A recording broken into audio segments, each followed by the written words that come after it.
Cukup Ya. cepat serangan balik dari Persisam Putra Samarinda melalui Ya. kaki Danilo Fernando. Kita lihat,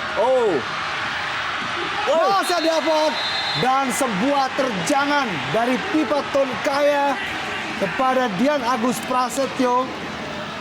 iya memang 50-50 tadi. Kita lihat bagaimana Pipat dan juga Dian Agus Prasetyo yang memang sudah maju untuk mencoba mematahkan serangan yang dilakukan oleh para pemain Persisam. Ya, kita lihat Pipat.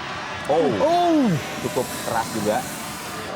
Ya, kalau kita melihat sebuah terjangan dari Pipa Tonkaya di mana bola adalah 50-50 bersama Dian Agus Prasetyo, dan kita lihat mengenai muka dari Iya. Dian Agus. Ya, kita lihat bagaimana serangan balik yang begitu cepat yang dibangun oleh para pemain Persisam. Ini selalu membahayakan